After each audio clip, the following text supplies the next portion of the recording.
All right, let's dive into something that's really at the heart of Indian democracy, the Panchayati Raj system. When you think about a country with over 1 billion people, you've got to wonder, how does the central government even begin to connect with its massive rural heartland? Well, that's what we're going to unpack today. Understanding this is absolutely key. So to really get this, we need to start with a huge number. A whopping 60% of India's population lives in rural villages. Think about that for a second.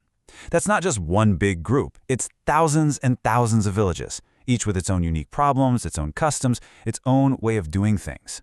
This isn't just some random statistic you memorize. It's the core challenge, the central puzzle that Indian governance has always had to solve. And that leads us to a really fundamental question, right? How can a government sitting in Delhi, hundreds or even thousands of kilometers away, possibly know what's going on in some remote village? How can they hear what people actually need? It's this huge disconnect, this massive gap, that Panchayati Raj was created to bridge. But this solution wasn't a slam dunk. Not at all. When India's constitution was being written, the whole idea of giving power to villages, well, it kicked off some really intense debates in the Constituent Assembly. It was anything but a settled issue. And at the heart of this debate were two completely different visions, championed by two of India's giants. On one hand, you had Mahatma Gandhi's dream of Gram Swaraj, this idea that every single village should be its own little self-governing republic, totally self-sufficient. But on the other hand, you had Dr. B.R. Ambedkar, who had a very serious, very powerful concern. He worried that if you just handed power over to local villages, you'd end up cementing the awful systems of caste oppression and social hierarchies that were already so entrenched there. And look, Dr. Ambedkar did not mince words. He was incredibly direct about this. He famously called village communities dens of ignorance, narrow-mindedness, and communalism. He didn't see these idyllic little republics that Gandhi envisioned. He saw potential hotbeds of social injustice, places that could actively fight against progress and reform if they were just left to their own devices. So what do you do with two opposing, powerful viewpoints like that? Well, you compromise. The Constituent Assembly found a middle ground. They didn't make Panchayati Raj a legally binding mandatory part of the Constitution. Instead, they placed it in Part 4, under Article 40, as a directive principle of state policy. Now, what does that mean? Think of it like a suggestion, a goal for the government to work towards, but not something you could sue them for if they didn't do it right away. It was a guiding star, not a strict law. Okay, fast forward. After independence, the government was, really eager to get rural development going. But their first few tries, well, they were based on this very centralized, top-down model of planning. And let's just say they ran into some major roadblocks. Let's see exactly what happened. So in 1952, they launched this massive thing called the Community Development Program. The goal was fantastic, total socioeconomic transformation for the villages. But the way they did it was, well, it was classic top-down. You had bureaucrats in offices deciding what was best, creating plans, and then just handing them down to the villages. And the result? It was pretty much a failure. Why? Because the most important ingredient was missing: the people. The villagers themselves weren't involved. This failure really forced a moment of truth for the government. They had to stop and ask, what are we doing wrong? So in 1957, they set up a committee to figure it all out.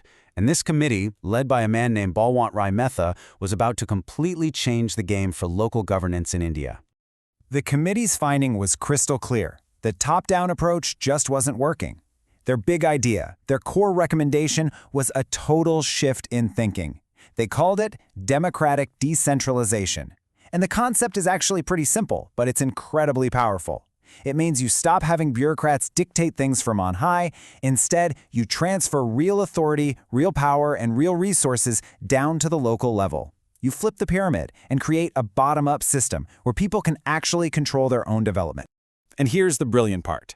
The committee didn't just give them a nice-sounding theory. Nope.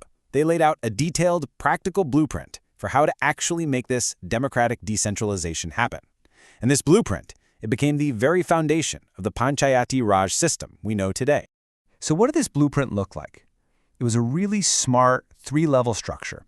Think of it like a ladder. At the very bottom, right there on the ground, you have the Gram Panchayat for the village. That's the first rung. The next rung up is the Panchayat Samiti, which covers a whole block or group of villages.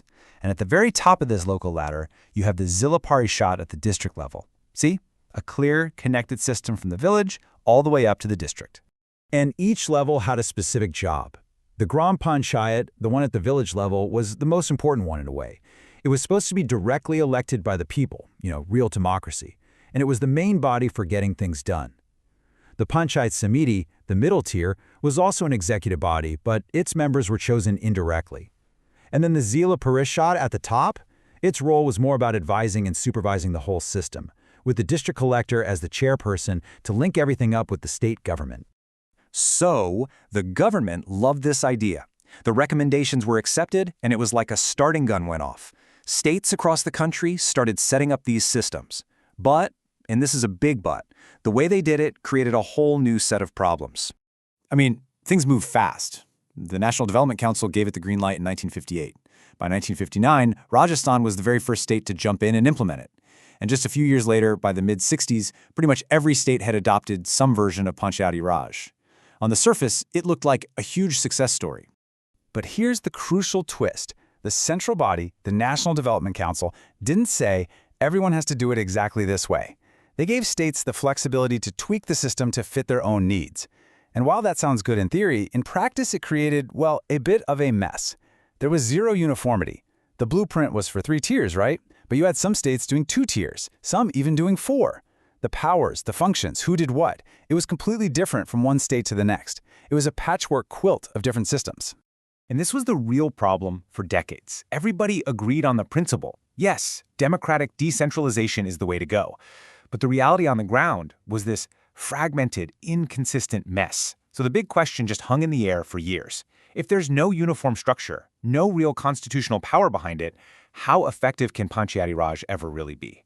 Answering that question, well, that would take a massive change, a landmark amendment to the Constitution of India itself.